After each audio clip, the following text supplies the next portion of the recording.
Yay! Here we are. Very exciting.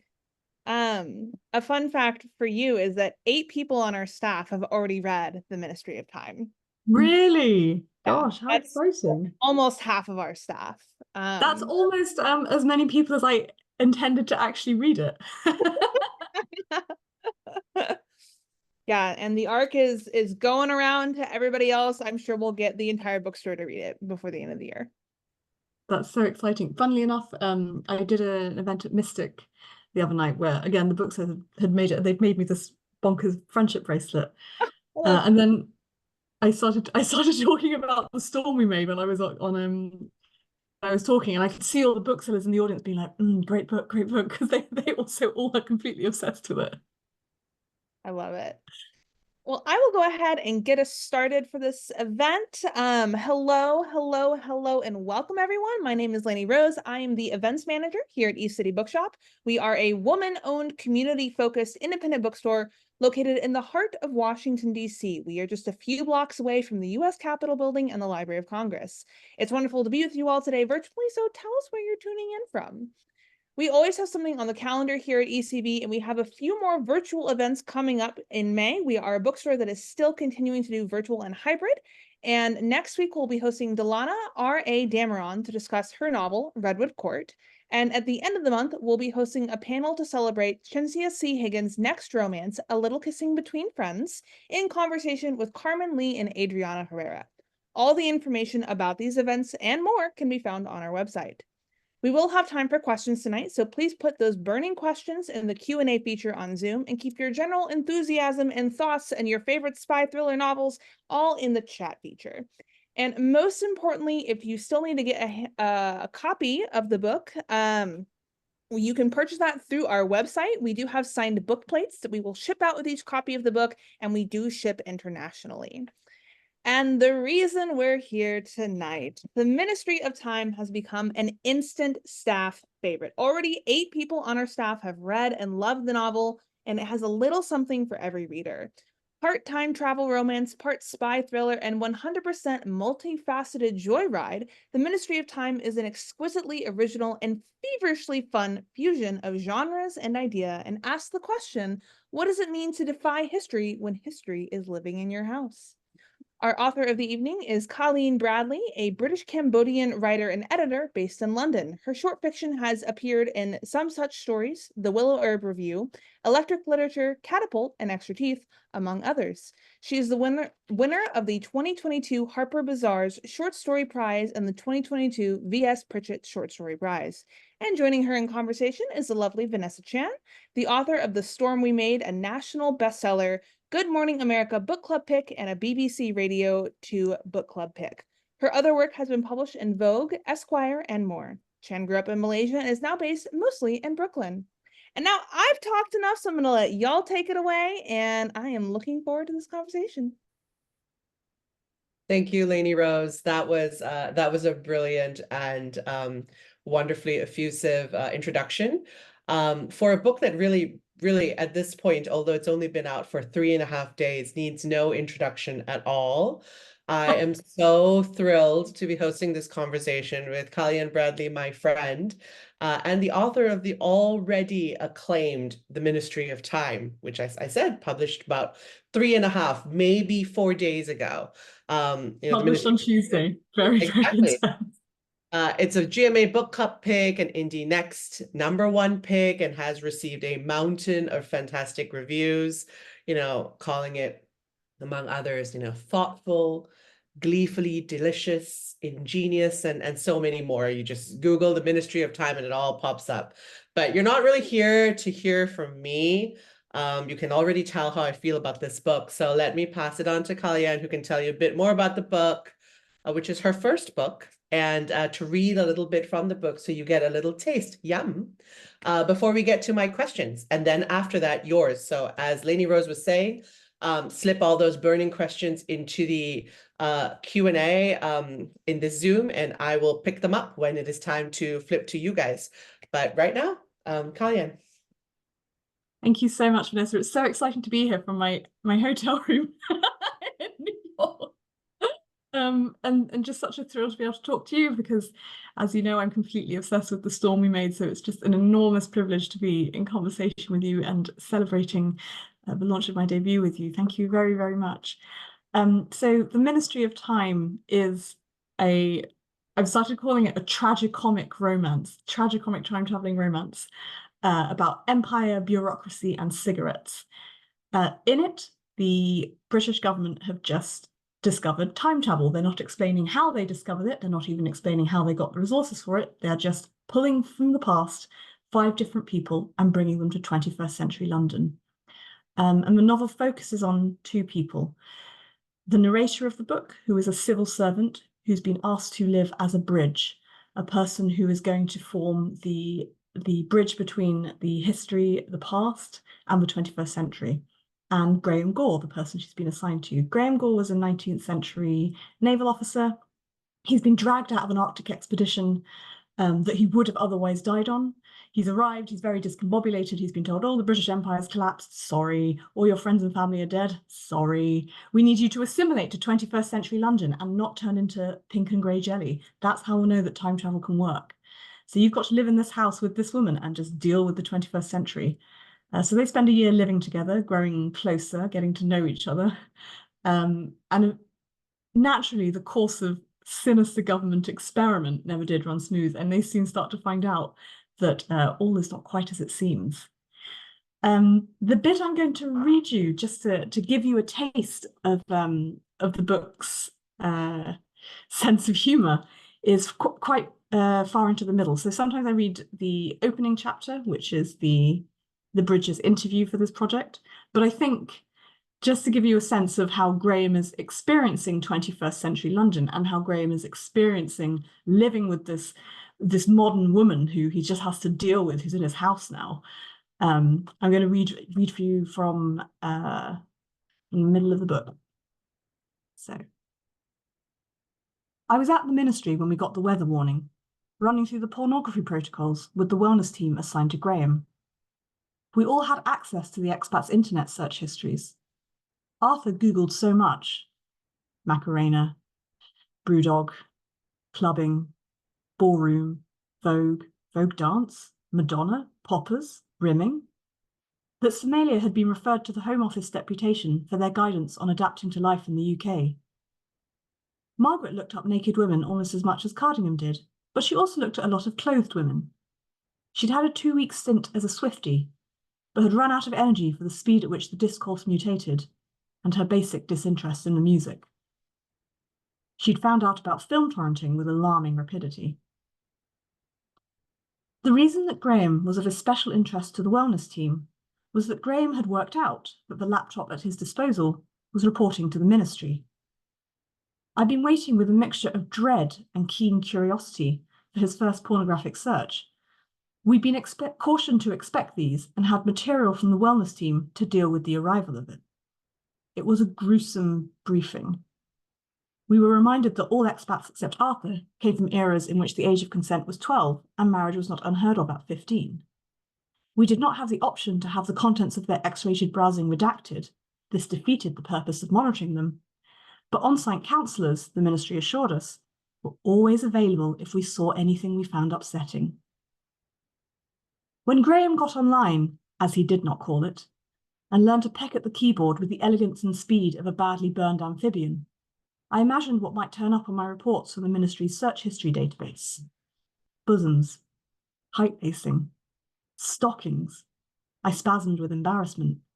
I was sick on the anticipation that I'd learn he was sexually cracked in some way, or worse, only interested in blonde debutantes. One of his first searches was charmingly housewifely. Most challenging recipes. How to make cheese soufflé. What is miso paste? Where to buy miso paste? How long has Japan been open to Europe? A day or so after I'd read this report, I received another that listed the following search terms. Hello, do you see all that I see? Or do you read my mind to recipe ingredients? Will you bring home some coconut cream? That the timestamp on these search terms suggested it had taken him a full 6 minutes to type this out did not undermine the sense he had slid his pawn to my queen. Yes, the evening after I saw that first search, I'd bought miso paste on my homeward grocery shop. I was so used to miso as a culinary concept that I didn't register my basket as subconsciously influenced. Only Graham, dazzled by the Orient, noticed. When I got home, he asked me, well, did you bring the coconut cream?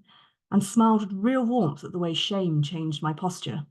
I could never eat miso anything ever again without tasting failure. Oh. I mean, that's how this book makes me feel, like chuckly and also a little bit warm inside, and also like, are they going to or aren't they going to? I love this book. But thank you for that segment. And I guess this is as good a point as any to start with the first and burning question. Who is Graham Gore, right? Who is Graham For a while Gore? he was your obsession. Now you've made him our obsession. So tell us a little bit more about why he has become a collective obsession. So Graham Gore, unlike every other character in this book, was a real historical figure.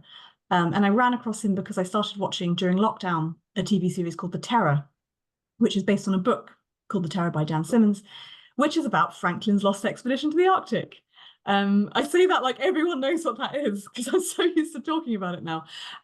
If you don't know what that is, in 1845, the British Admiralty sent 2 ships and 129 men to the Arctic because they were hoping to discover a passage through it. And both those ships and all 129 men just vanished. They just vanished in the Arctic. They vanished so thoroughly we didn't find the ships until 2014 and 2016. And Graham was among their number. He was the first lieutenant on Erebus. In the TV show, he's almost nobody. He barely appears.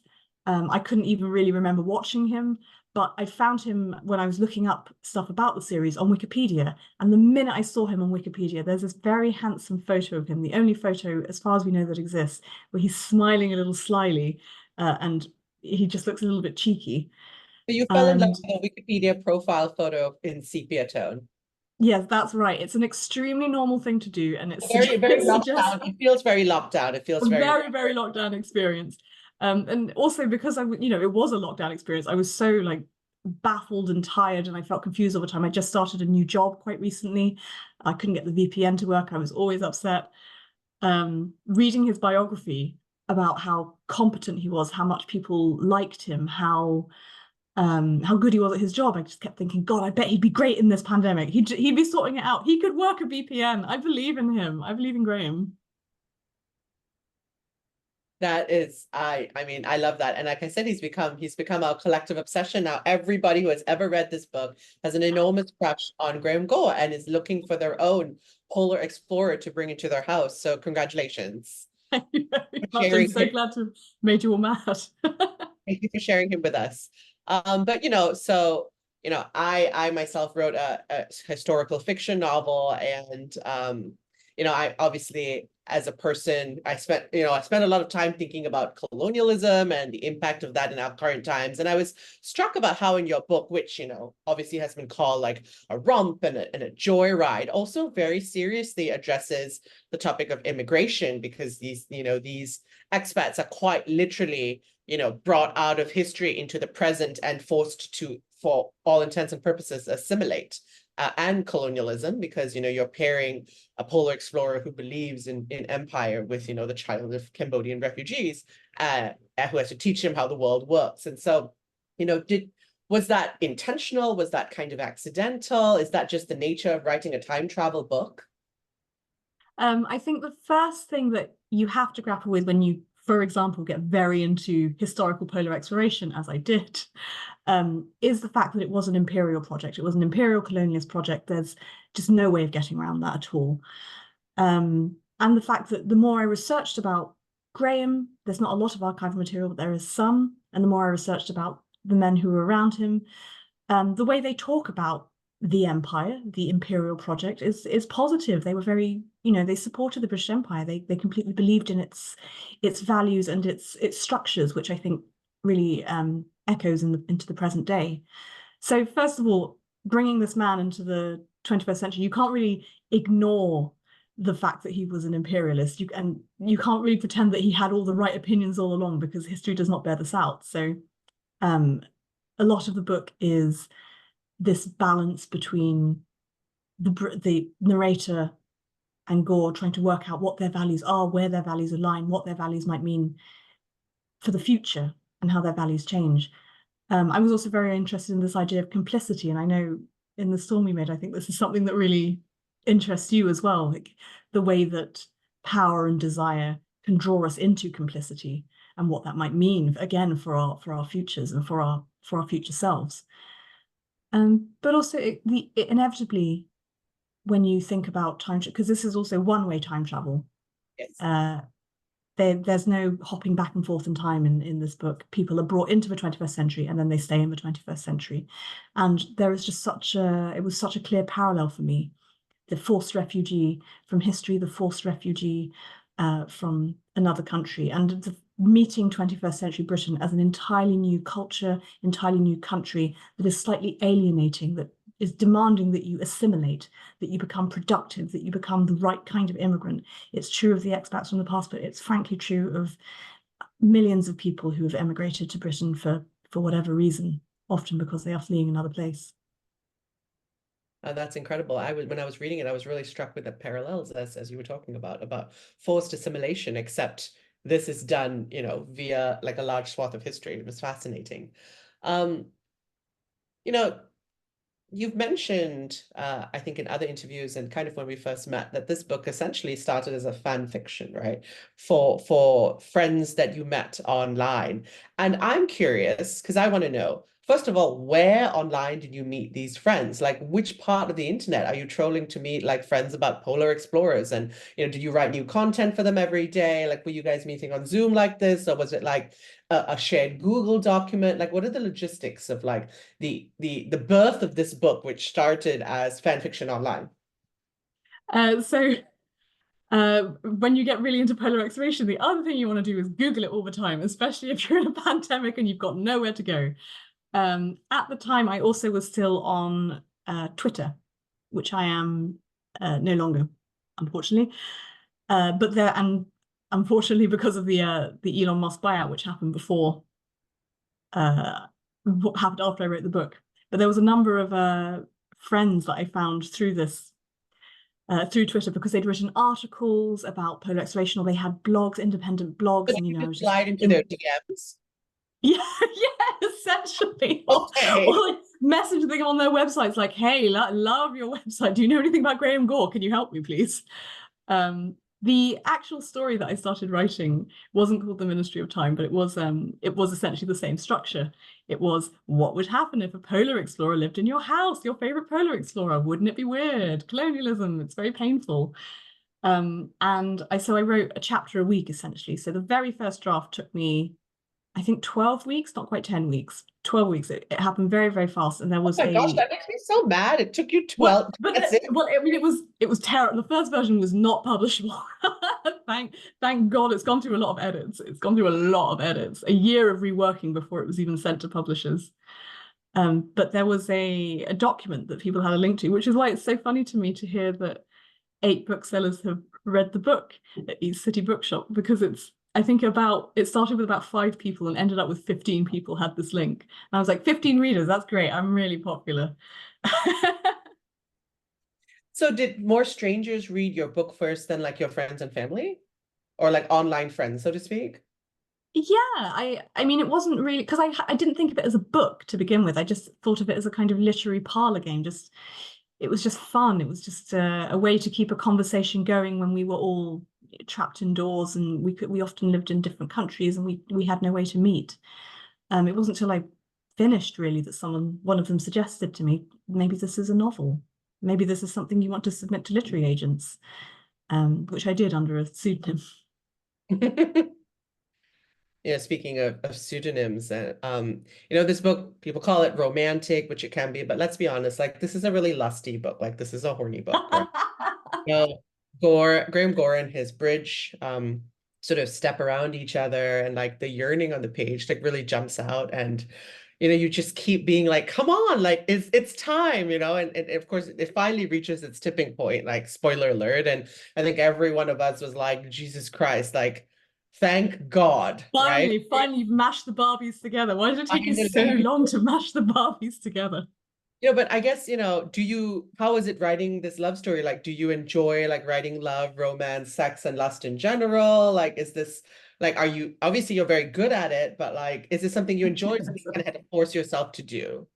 I think pure enjoyment, because the whole thing came from just a place of joy and having fun. It was just a lot of fun. And I liked writing the dialogue, because again, if you have a crush on a dead man, the only way that you can keep up a conversation with him is to write his half of the conversation. So that was a lot of fun. It is embarrassing for me to admit, but the sex scenes are almost the same as they were in the very first draft. I think they just worked exactly as they were. They require editing. They required a little editing. My editors, were trying to make sure that everything was physically possible and made sense physically. But yeah, can I say I really enjoyed writing the sex scenes, or does that make me sound like a pervert? Unfortunately, this is being recorded and is now on record. I think it's fine. I think this is a guilty pleasure, probably of all writers. But one of the things these bridges do is kind of help their expat charges adjust to modern living, and this can include things like plumbing or Spotify or social media or online dating or contemporary cigarettes, right? What is your relationship to modern living? Like, do you enjoy it, or do you have like a nostalgic wonder for like what things could have been like before? It's a very, very, very good question. I was asked recently how I thought I'd fare if I went back to the Victorian era, and I thought, God, I'd get some really, really spicy, really retro microaggressions, like the real solid stuff. I think that my relationship to the modern day is that I am glad I was born in this era rather than pretty much any other era, really, actually, realistically.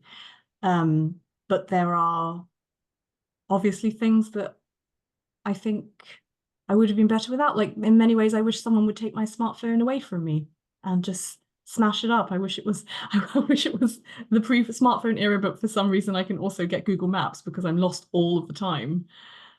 I also worry about technology, you wouldn't have met your Twitter friends, and you wouldn't have written this book, and all of these things wouldn't have happened. So that's very, very true. The internet did bring us all together. I'm also very grateful to live in an era of corrective lenses, because drop me in the medieval era and I die immediately because I walk into a ditch because I can't see. So it sounds like you're maybe not that nostalgic for the past. I think you're pretty I'm good. not. I feel like I'm nostalgic for the friends I could have made, the friends that we didn't make along the way because they're all in the past. But maybe not for falling in a ditch or dying of tuberculosis.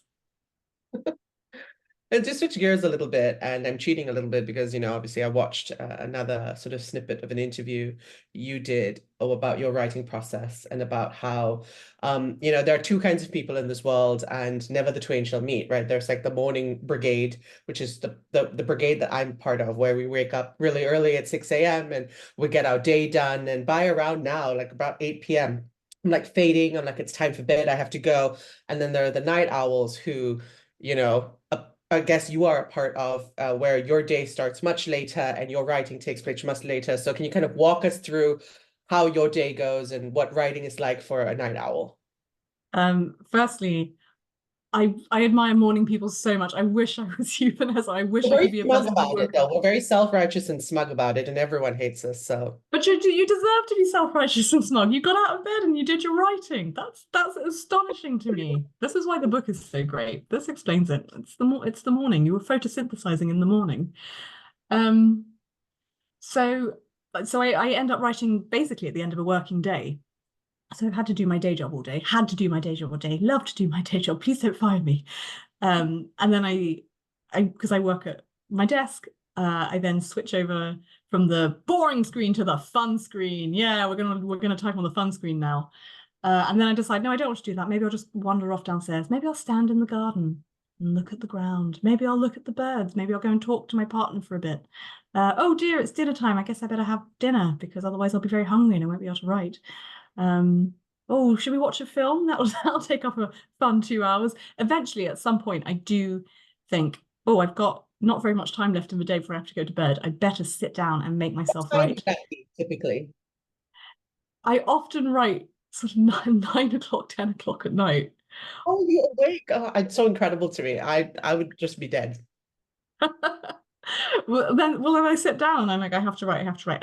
But the minute, you know that feeling when you sit down and you start to type and you think, oh, yes, of course, this is the link. This is the part of my brain that unhooks and then I hook it back in and I feel so alive and it's working. This is wonderful.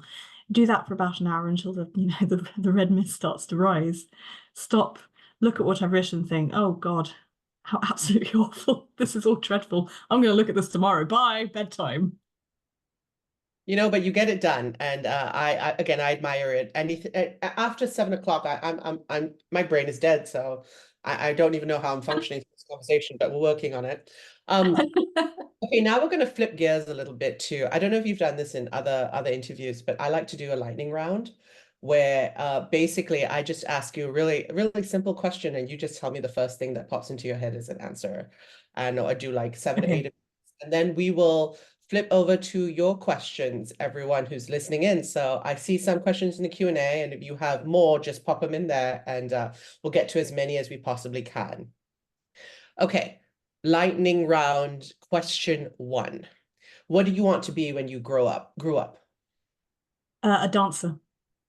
Really? Womp womp, and it didn't happen. Womp womp womp womp womp. Well, what are you a good dancer? Like what kind of I don't think I am. I think maybe it's just as well, but the desire was quashed. But yeah, I wanted to be a ballet dancer. Wow, ballet, not belly, right? Ballet. Although, belly dancing would have been a cooler thing to be into, I think. No, it was ballet. And what did your parents want you to be when you grew up? My mother wanted me to be a lawyer or a diplomat or a politician. Just something that felt to her very high powered. My dad never expressed any sense of what he thought I should be. I think he just wanted me to be happy, which is nice. Oh, I love that.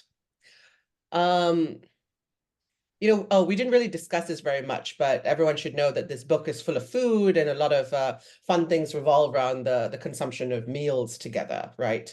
What is your favorite dish to cook, serve, or buy for a dinner party?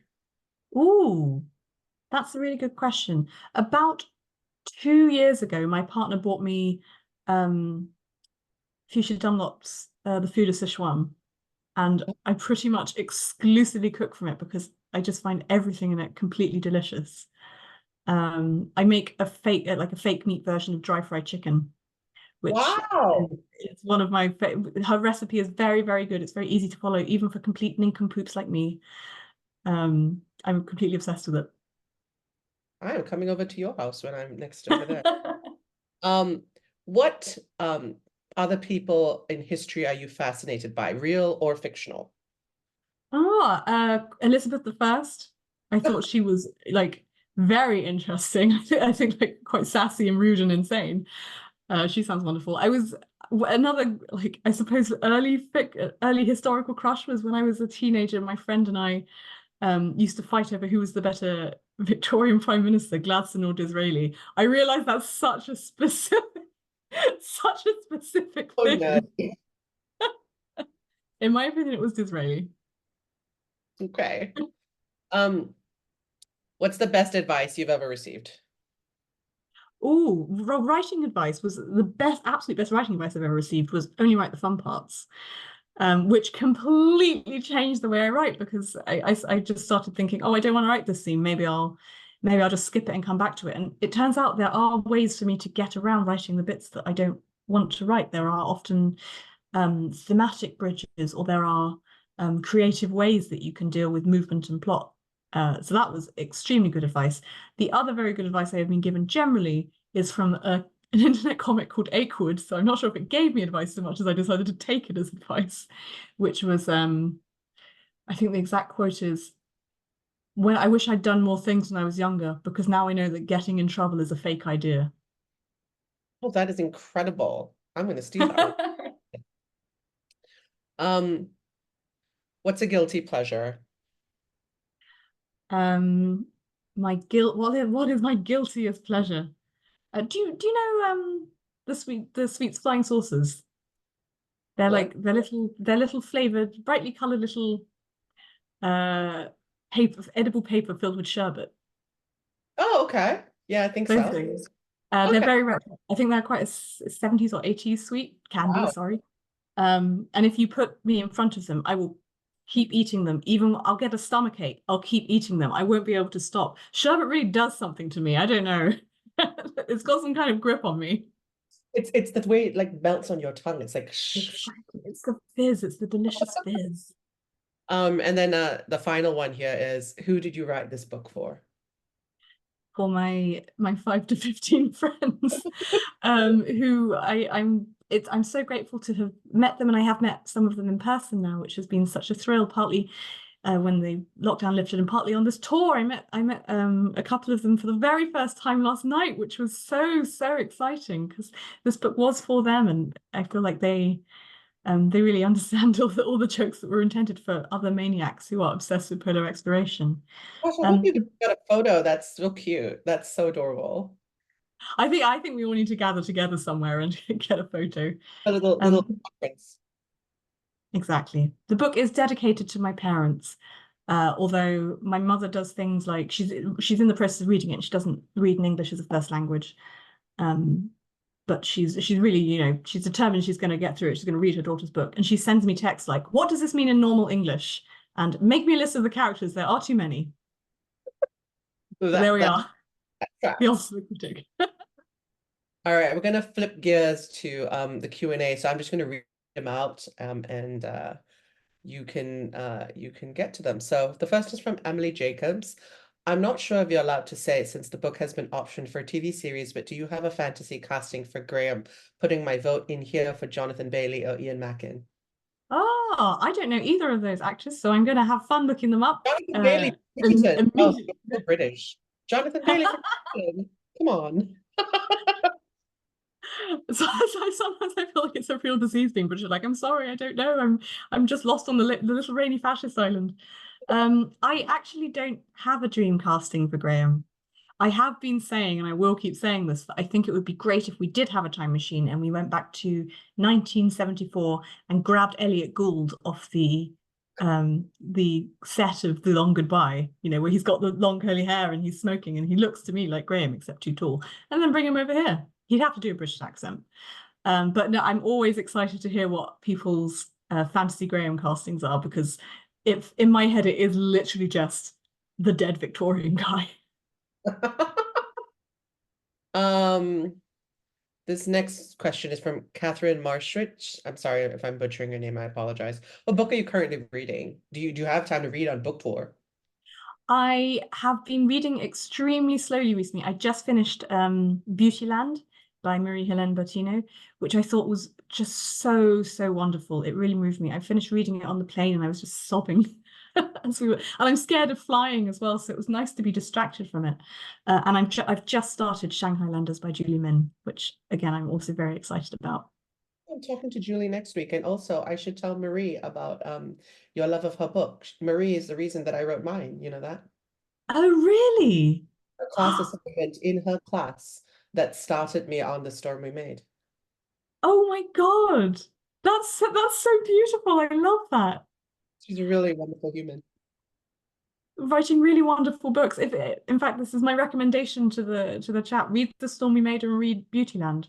Two wonderful books. Thank you. Emily Jacobs asks, can you speak to your decision to leave the bridge unnamed?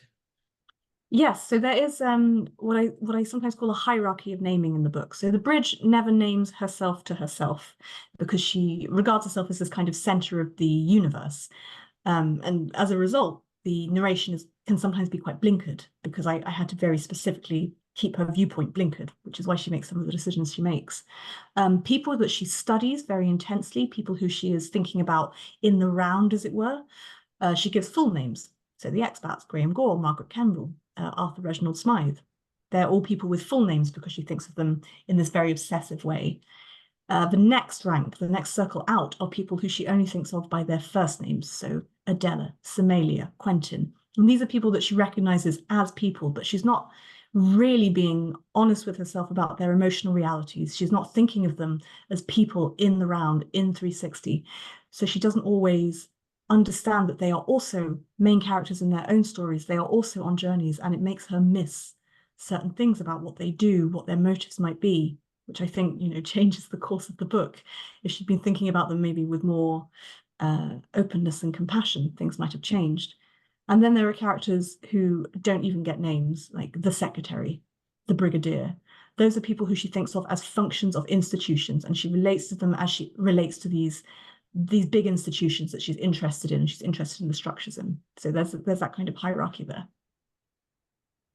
Love that. I'm going to flip to the chat. I see a question here from Christine Alston. How do you decide on the eras of the other characters? Like, why World War I for Arthur? So all of the expats come from different parts of history, but specifically for the two expats you see the most of who aren't Graham, who are Margaret Kemble and Arthur Reginald Smythe, I wanted to pick eras that loom very large in the British cultural imagination. So Maggie is pulled from the Great Plague of London, and Arthur is pulled from World War I. And that's because I was very interested in this idea of history as a narrative about national and cultural identity that tells us where we've come from, who we are, and therefore what we're going to be. And when, you pull someone from World War I, you pull someone from Jacobean London, you might have preconceptions of the kind of person they are, or the kind of person they might be, or the opinions they held based on this narrative of history that you've been told. But in fact, Maggie and Arthur are completely their own people. They don't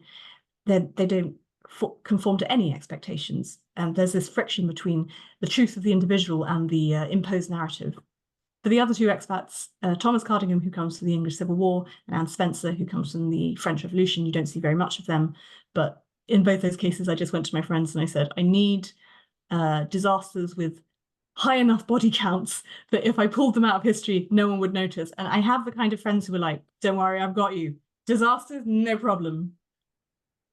I mean, actually, that leads me back to something I didn't ask you earlier, but it was particularly about research, right? There's so much history in this book, and there's so much kind of dialogue between the expats in the past and the bridges in the present, and of course, there's also the concepts that come with time travel as a theoretical concept. Like, how do you do all of this research, this historical research, and all these different eras, plus study the quote unquote sort of science or the rules that come with time travel? Was your research process kind of very systematic or really chaotic, or do you even have one? Utterly chaotic. Like a complete, for obvious reasons. It's probably deepest in the early Victorian era, which is where Graham comes from. In fact, Graham was already in his 20s by the time Victoria was on the throne, so he doesn't think of himself as a Victorian even. But I read a lot about polar exploration. I have a whole shelf about polar exploration, historical polar exploration. I read a lot of sailors' diaries, officers' diaries, surgeons' diaries, letters home. Victorians do this very annoying thing because, when you're at sea, you can carry a limited amount of paper. So they write horizontally and they write vertically. And you have to kind of decipher this. It's an absolute pain in the ass. So I did a lot of research about the kind of world that Graham came from, the kind of the officer class in the Navy at the time, which was quite unusual actually, in that unlike the Army, naval officers were often promoted via merit, because you can't just get some rich idiot in charge of a boat that's at sea, because everyone will drown. And they'd just been the Napoleonic Wars.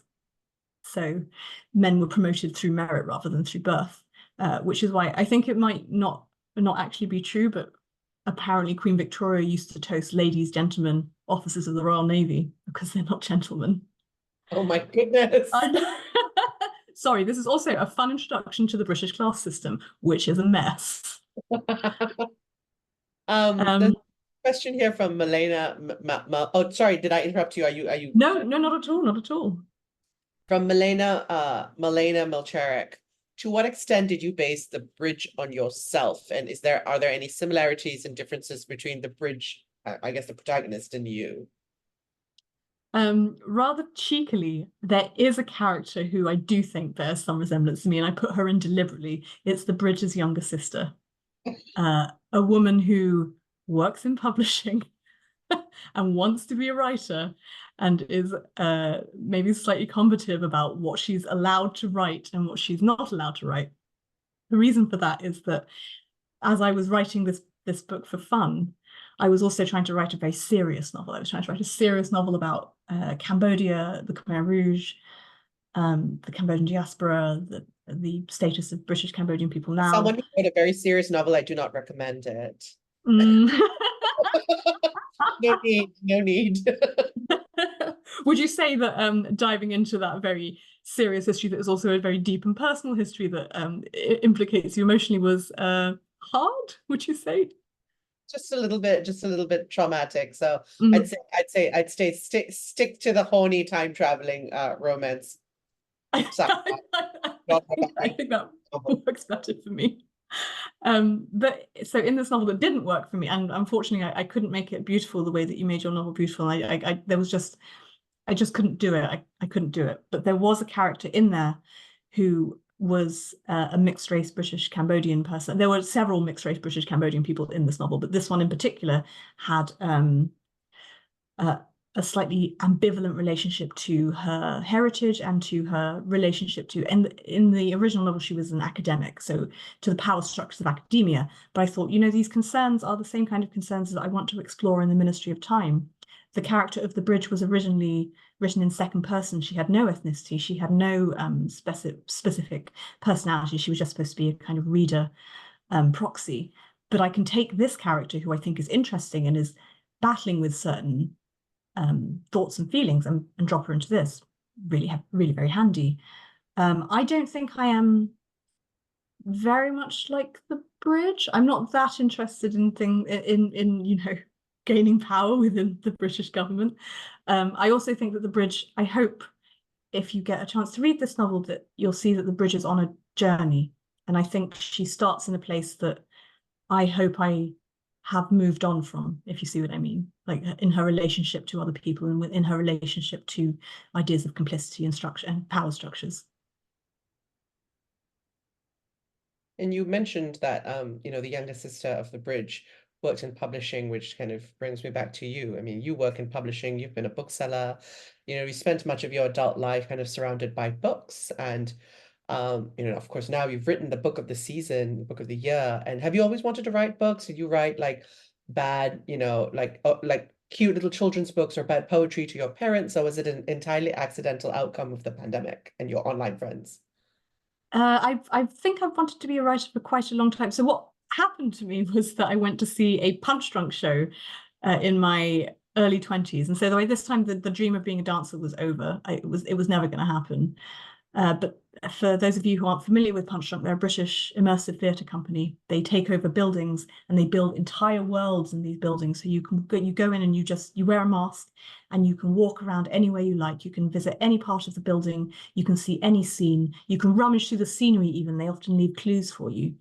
And the stories are told through dance. So dancers move around the space. They react to each other. And you have to kind of pick a character that you want to follow, or pick several characters you want to follow. The first time I saw The Drowned Man in London, and I had such an intense, this sounds really pretentious, but I had such an intense experience of the art. I had such an intense experience watching these dancers create this world that I was totally immersed in, that when I came out, I was like, oh my God, I have to do something creative. If I don't do something creative, I may as well just turn to stone. There's no point in being. I'm not going to be a dancer, so maybe I could be a writer. And the very first thing I published was like a 3-paragraph story on an online magazine, and it was the most exciting thing that had ever happened to me.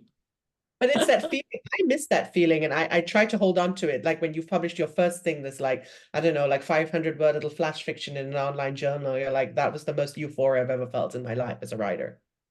Oh, it was just amazing. I mean, I think the moment that was incredible, and then the moment that you're first paid, because of course I wasn't paid for this. The first time you're paid, like the £10 little fee, and you're like, oh my God, I'm a paid writer. This is amazing.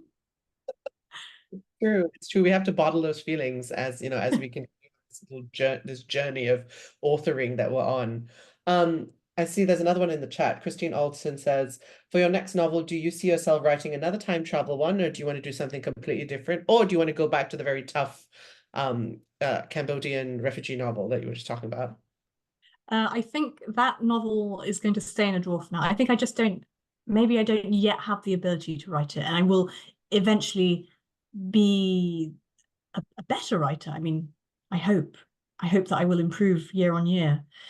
But yeah, I'm definitely not ready for that one. I have started writing my second novel. It is not a time travel novel. It is not a time travel novel. I'm done with the timey-wimey. But it's partly set in a lighthouse, which is on the land of the dead. It guides people from the land of the living to the land of the dead, and partly set in contemporary London. And these two characters collide as a result of an apprenticeship in the lighthouse. When I once explained this to a New Zealand journalist who was interviewing me, I said, it's partly set in the land of the dead, partly set in contemporary London. He said, are those not the same place? It was very saucy.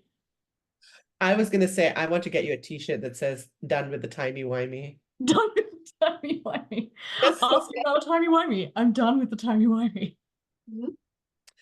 Let's see here. Oh, this is a cute one. Emily is asking, Margaret Maggie from the Ministry of Time loves films. What do you think her 3 favorite movies would be? Oh my God, I can't believe I've never thought that. She does in the book, she says that she loves Carol. The other thing I should say about Maggie, I don't think this is a spoiler because it comes up fairly early on. She's taught the word lesbian, and she's like, oh great, now I've got a word for what I am, and that's wonderful because now I can name myself to myself, and I'm gonna have a great time. I'm getting on Tinder. I'm gonna meet some girls. So she loves Carol. I think she would probably really enjoy. I do think she would enjoy Spirited Away, the Studio Ghibli, because she's a Jacobean woman, so I think very talky films, the kind of like the films where people just sit around talking to each other in a room, which are the kind of films I like. I don't think she would appreciate in the same way because her language is so different. But I think something like Spirited Away, which is so visually sumptuous and so fantastical, you don't have to be it doesn't matter if you're a Jacobean woman, it doesn't matter if you're from the Great Plague of London, it is a fantasy world that you can immerse yourself in. I think she'd love that. What else might she like? Maybe an action, a really good like action thriller, but like it's got to have good female characters. I think she'd just get real bored watching grumpy men. In fact, if anyone can recommend me a really good action thriller with like great female characters that like are doing good stuff, please let me know. I know this is so American, but she would probably really like the Marvel movie Black Widow, because it's like the two sisters, the two completely unhinged women like Florence Pugh and Scarlett Johansson running around blowing stuff up. Yes, absolutely. Unhinged women blowing stuff up. That's what we're putting Maggie in front of. Yep, she would love it. I'm going to ask you a question from my little list here, but this book is obviously incredibly funny, very arch. I think at some point I mentioned this to you, I think a while ago, but a pokey, old-fashioned pub full of leather upholstery you describe as being inside the elbow of a patch jumper. I remember stopping, putting down the book, and like laughing for 5 minutes straight because while I have never heard a pub described that way, now I can never think of these like pokey, sort of leather-smelling pubs in any other way. So how do you come to humor? I mean, obviously you're a very funny person, but like, do these jokes? Thank you, Vanessa. Well, but being funny in person doesn't always translate to the written form. Like, so do the jokes come to you naturally, or do you borrow them from friends and family, or is that just a function of being a Brit? The humorous aisle. I have to admit here that a lot of Graham's funniest jokes, the jokes that people have told me that they like the best, are things that I've just stolen from my partner. He's a very funny man. So there's a moment that Graham calls e-scooters a coward's vehicle, which people love. And I took that straight off him. It's something he shouted at someone in Barcelona. You're on a coward's vehicle because they tried to run us over.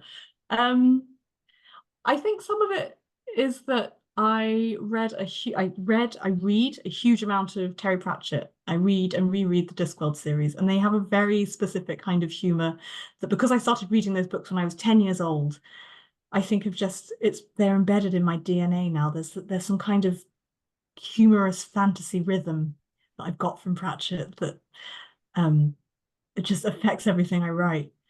I actually did not intend to write a funny novel, and every time someone tells me it's a funny novel, I think, "Wow, phew! Oh, thank goodness for that! Fantastic for my ego." It's just, I think I find it easier to face difficult subjects, difficult topics, such as imperialism, colonialism, bureaucracy, complicity, through the lens of humor. It makes it less. So it's a trauma response. Yeah, it's a trauma response. Oh my God, yes, it's a trauma response. Humor is a trauma response.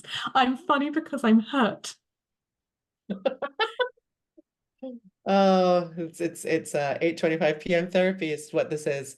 I guess I guess the last one before we close off, as writers, we're sort of we're sort of cave trolls, right? We work in our little isolated dark homes, and we don't really talk to that many people. Maybe we come out at night and talk to a few people, and then your book comes out and you go on tour, and if it's a book that's as wonderful and as successful as yours, you suddenly go from being perceived like once a year to being perceived like 15 times a day, being recognized, and just, there's just a lot more. You go from relative anonymity to like a person in the world. Mm. And how has that been, and how has that adjustment, I guess, been for you? It's been so deeply surreal. I've filmed a number of marketing videos, and every single time I'm like, oh no, what will the American people think of my teeth? What? I'm really worried about my teeth. The fact that I can see myself on Zoom, I'm like, oh dear, I hope I'm not worrying anyone. My teeth are very healthy. They're just wonky. Sorry, everyone. Just got wonky teeth. So that's been very strange. But there's also, and it's a shame we've only got 2 minutes because I'd love to dig into this with you, Vanessa. But the sense that the author as the person that's being read, the person that's being talked to and looked at, I feel sometimes like she's a ghost, that she's not me. She's someone who's running around in the world and people are reacting to her. And I'm worried she's going to do something chaotic. I'm going to have to reel her back in. But sometimes it feels like there are two different people, but somehow I have to take responsibility for both of them. Terrifying. Do you find that? Yeah, yes, absolutely. I think it's and that, we talked about trauma response. I think that they call it dissociation. And I think that's what that is. But also, yeah, it is pretty, obviously it's incredibly rewarding and wonderful, to have a book out in the world, to meet people meeting that book as well. But it is strange. I also think there is a part of, obviously we're honest in these conversations, but it does require the creation of certain lore about yourself that maybe you didn't really put together, and then all of a sudden you have to crystallize to tell an audience.